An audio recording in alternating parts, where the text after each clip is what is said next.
ආයිබෝවන් ඕගොල්ලොත් කැමති ඇති මේ වගේ රසවත් ක්‍රිස්පියට හැපෙන සමෝසා ටිකක් ගෙදරදීම හදාගන්න. ඕගොල්ලෝ මේ වීඩියෝ එක බැලුවොත් ඔයාලටත් පුළුවන් මේ විදිහටම හදාගන්න. මේක හදාගන්න හරිම පහසුයි.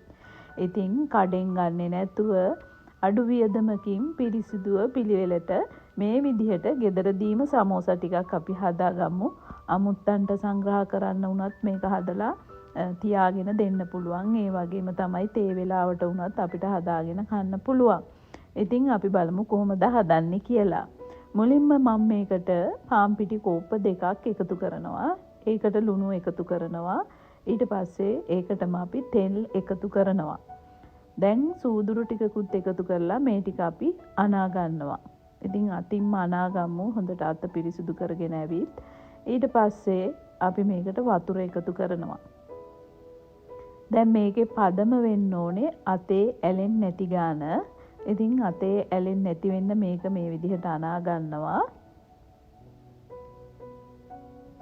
මං කලිනුත් සමෝසා හදන වීඩියෝ එකක් දාලා තියෙනවා. ඉතින් ඔයාලට ඒකත් බලා ගන්න පුළුවන්. හැබැයි ඒකට වඩා මේක ටිකක් වෙනස් විදිහට තමයි මම හදන්නේ. දැන් මේ විදිහට අනාගෙන අපි පැත්තකින් තියාගන්නවා. ඉතින් ඕන කරන දේවල් ප්‍රමාණ සියල්ල මම පහලින් සඳහන් කරලා තියෙනවා. ඔයාලට බලා ගන්න පුළුවන්.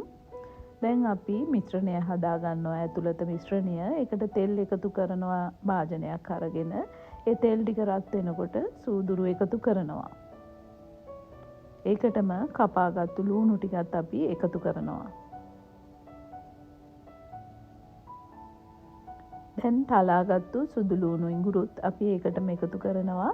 ඒ වගේම හීනියට කපාගත්තු අමු මිරිස් කරලත් දෙකක් අපි මේකටම එකතු කරනවා.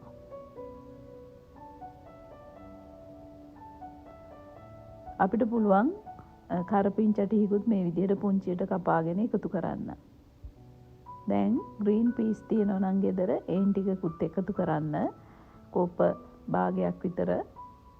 ඊට පස්සේ තඹගත්තු මේ විදිහට පොඩි කරගත්තු අල ටික අපි එකතු කරනවා. එකතු කරලා අපි මේ ටික කලවම් කරනවා. ඊට පස්සේ මේකට කහ එකතු කරලා නැවතත් අපි කලවම් කරමු.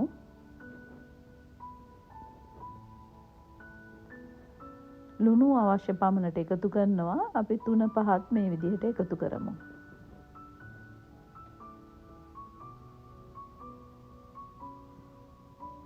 දැන් අපි මේක හොඳට කලවම් කරගෙන අඩු ගින්දරේ ටෙම්පරාදු කරගන්නේ. කොත්තමල්ලි කොළ තියෙනවා නම් එකතු කරන්න. හරිම රසවත් එතකොට.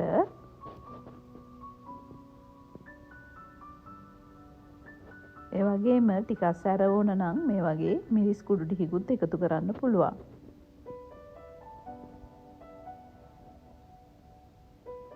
අපි අන්තිමටම දෙහි ඇඹුල් ටිකකුත් එකතු කරනවා.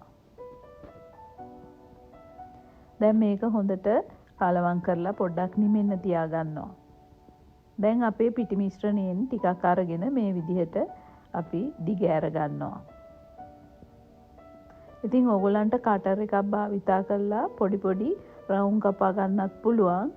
එහෙම නැත්නම් මේ වගේ මූඩියක් භාවිතා කරලා පුළුවන් එක සැරේ ලොකු රවුමක් කපා ගන්න.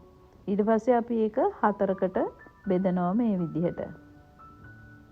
දැන් මේ විදිහට හදද්දි ඉක්මනටම හදා ගන්න පුළුවන්. ඒකයි මම මෙහෙම හදන්නේ. දැන් අපේ මිශ්‍රණයෙන් ටික ටික මේ විදිහට කොටස් 4ටම තියෙනවා. තියලා අපි මේක නමා ගන්න තමයි තියෙන්නේ. දැන් ඔයගොල්ලෝ බලන්න මේක නමන විදිහ. මේ කොන් දෙකක් එකට එකතු කරනවා මුලින්ම. හරිම පහසුයි. ඉතාමත් සොෆ්ට් පිටි මිශ්‍රණයක් නිසා අතින් මේක මේ විදිහට කරගන්න පුළුවන්. දැන් මේ කොන් එකතු කරලා මේ විදිහට නවලා ඉස්සරහා පැත්ත නැවතත් අනිත් කොටස් දෙකට එකතු කරලා මෙන්න මේ විදිහට සීල් කරගන්නවා. ඉතින් හරිම පහසුයි. අතින් කරගන්න පුළුවන්. මේ විදිහට අපි ඔක්කොම ටික හදා ගන්නවා මුලින්ම.